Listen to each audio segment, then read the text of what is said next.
sex and sexuality is an art form, actually.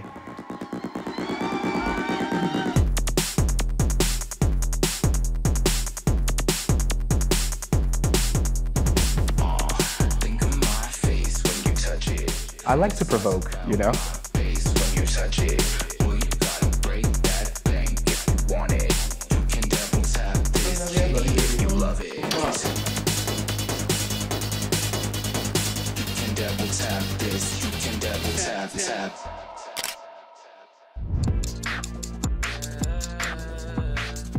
Hi everyone, my name is LSDXOXO, and today I'm going to take you to the grand rehearsal for the live experience of my EP, Delusions of Grandeur. Heidestrasse 50. I come from all over the East Coast in the United States, Virginia Beach, Orlando for a bit, Philadelphia, New York. I was heavy in church when I was a kid. I did not enjoy it much, but like one thing that I did take away from it that I really enjoyed was choir. And I think that's what helped me to realize that I had a voice as a vocalist, but also just as a person. It helped me to kind of break out of my shell. When I was entering high school, I began to go to these like parties called dollar parties, and they were like made specifically for like younger kids, and they would play the most current like dance remixes, which came from like Baltimore, Jersey, and everything is high octane, a lot of energy. And so I think some of the earliest remixes I remember hearing were like from TV shows and things like that. Like for instance, there was like a SpongeBob SquarePants remix.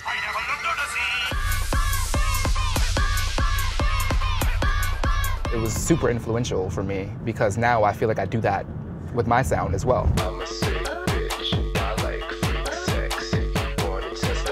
Right before I left university, I was still sort of like making music just really like recreationally. And I began to post music on SoundCloud, and that's when I sort of began to get more notoriety.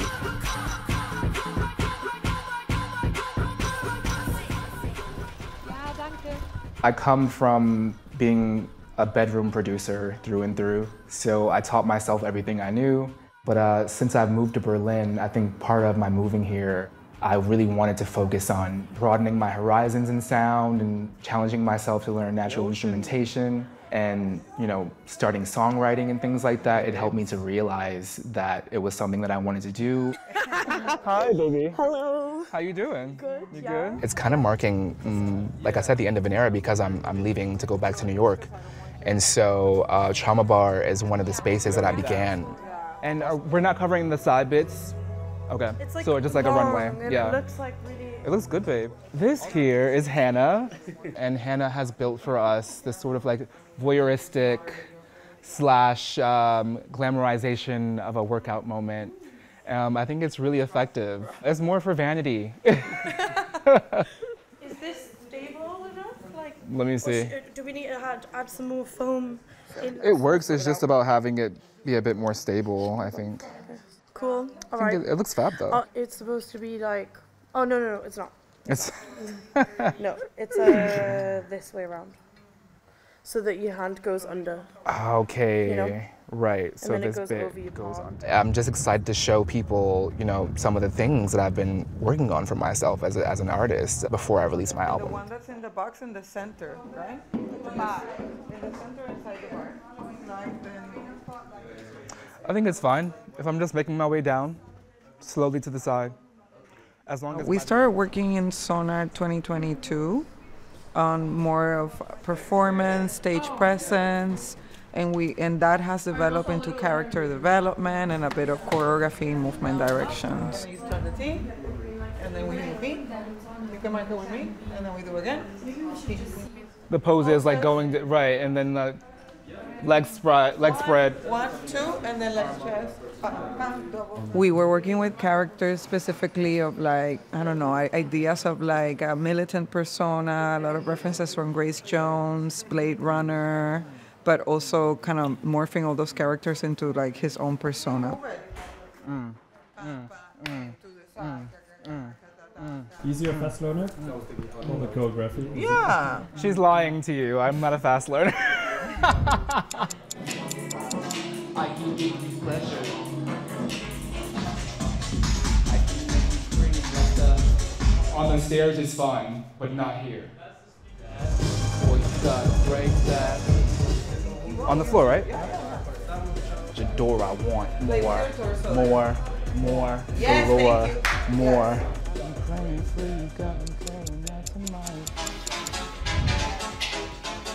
I can give you pleasure.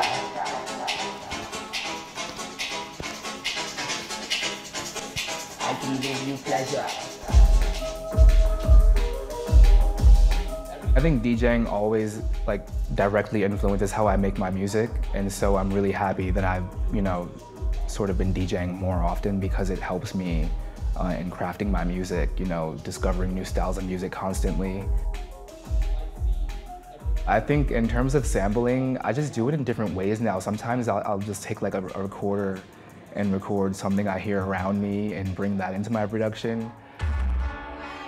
Like, I feel like anything can be sampled if you do it interestingly. Ah, that's so cool. Aww. I think we're getting there. We're very close. And tomorrow it's going to be on it. So see you tomorrow, same place? Yes, I will see you tomorrow, same place.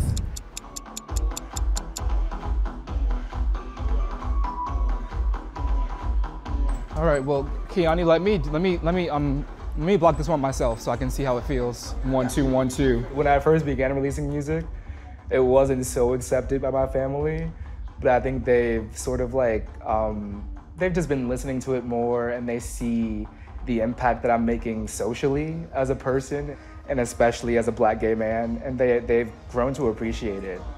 Like, my mom she tells me all the time that her favorite song of mine is Mutant Exotic because it just really does feel like my personality.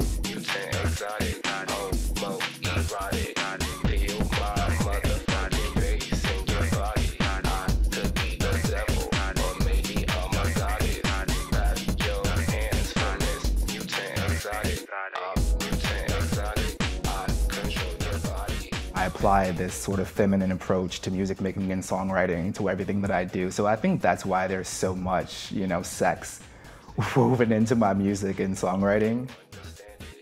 Sex and sexuality is an art form, actually. And, you know, when you can toy with it in cheeky ways and make it something a bit more elevated, it's really interesting to apply to your music. And I also like to apply, you know, things that are or topics that are quite comedic at times. It's quite therapeutic, the artistic persona that I built for myself, because it started as my sort of like armor in music making, because it's definitely how I feel on the inside. And so it's now, I would say that it's just as much as, you know, my idol personality as it is my stage persona. Oh my God, babe, it's such a good set. It's a really good set. Okay, great run through. Woo! Are you ready, baby? I am. I was stressed earlier, I'm good now though. Let's get it. Congratulations for the sold out, babe.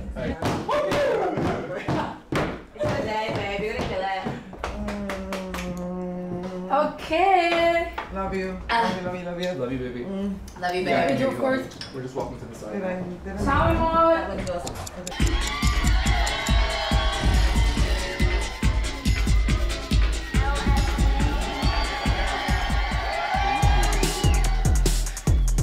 Let me hear y'all make some motherfucking noise. Think of my face when you touch it. Fantasize about my bass. I come to your rescue. Then you wake up, baby. Think of my face every time you wanna buzz. Thank you for coming out. This is my first show for the Delusions of Grandeur EP. And I'm so happy to be celebrating with you guys here in Berlin. Moving in a wave of destruction. Through the path of seduction. In revenge like an eruption. Moving in a wave of destruction. I said we moving in a wave of destruction. A large part of my charm as an artist is that I come from the underground and that I cling onto it in whatever I do, whether that be, you know, working with a mainstream artist or not, and that will never leave. I always want to be pushing myself, which is why I've, you know, pushed myself out of the comfort zone of being just solely behind the decks. At first it was something that I wasn't sure I wanted to do, or wasn't sure I'd be comfortable with doing, but now that I've been doing it, that, you know, back and forth I have with my audience and the engagement that I have with them when they come to my shows and watch me perform, seeing people mouth the words to my music and sing the songs back at me, it's not something I've ever felt before, and it's not something I want to leave ever. Like, it's a high.